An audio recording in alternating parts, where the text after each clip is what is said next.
If you just started out with Disney's Lorcana, I have 5 amazing tips for you that I learned while playing the game. Hi, I am Recon from the brand new channel Lorcana Strategy. I am a successful trading card player for 20 years, and I will share my tips and tricks with you here. Let's jump directly into it. The first thing I wish I knew earlier is about Shift. Shift is a very useful ability to play your ink-intensive characters early. This way you can play strong cards like Stitch Rockstar, Tinkerbell Giant Fairy, or Aladdin Heroic Outlaw for a very good discount. That alone is already very good. To shift a character onto another, you simply pay its shift cost and put it onto a character with the same name that is already in play. But did you know that when a character is shifted to another, his status also takes over? This means that a character newly shifted into the game can challenge other characters, quest, and sing songs. But there's more. The new character also will take over the damage. So if you have a Stitch new dog in the game, and it already has a damage token, and you now play a Stitch Rockstar on your wounded new dog, Stitch Rockstar will take over the damage token and only have 4 health.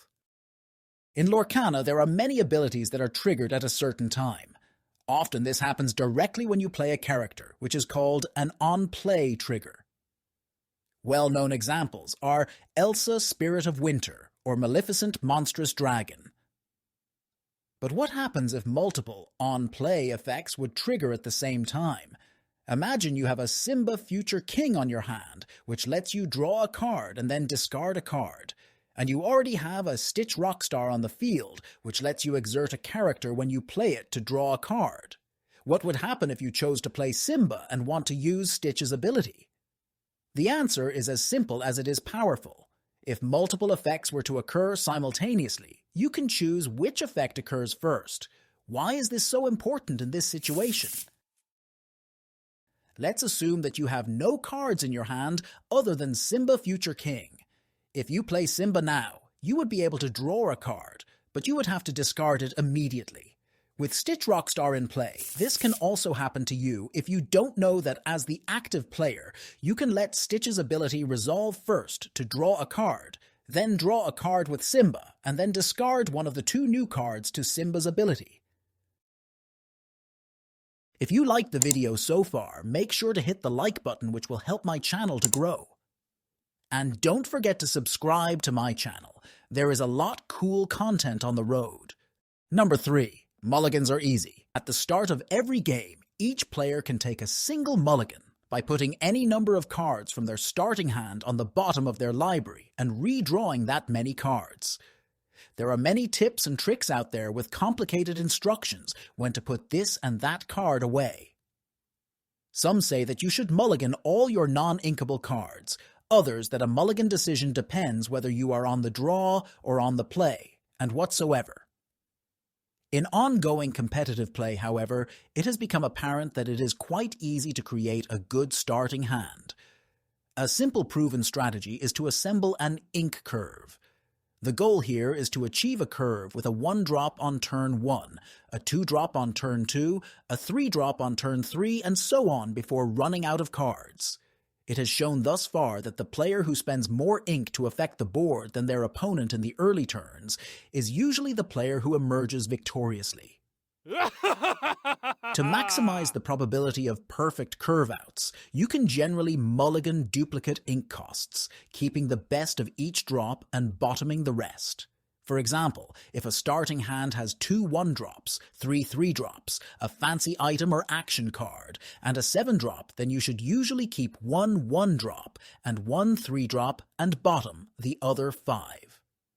By redrawing 5 cards in search of a 2-drop and 4-drop, you maximize the probability to hit the crucial early spots on the ink curve. Even if the cards you bottom might be very powerful in the late game, the early board control is very crucial. You should mulligan aggressively with that in mind, and will be victoriously more often. The fourth thing I wish I knew earlier is about Mickey Mouse Detective. Mickey lets you put a card from the top of your deck into your inkwell. A good effect, but nothing too special at first sight. But Mickey has a little secret here.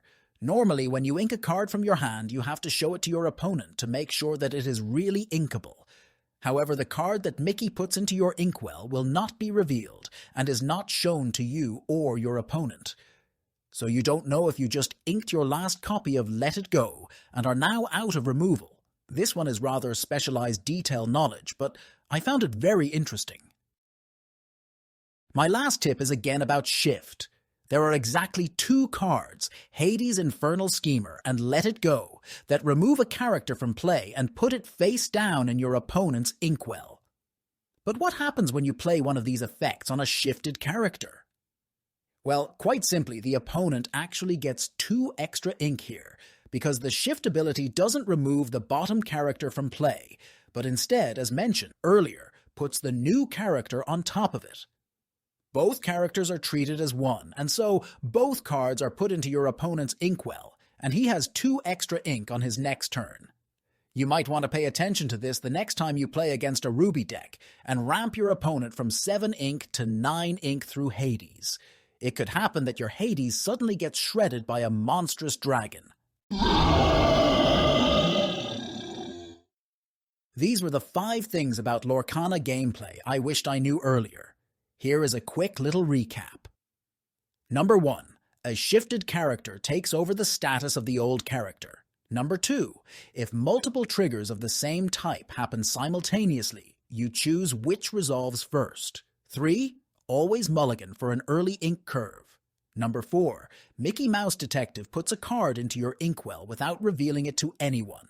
And last but not least, number 5. Hades' Infernal Schemer and Let It Go will give your opponent 2 ink if you play them onto a shifted character. Thank you so much for watching and see you soon.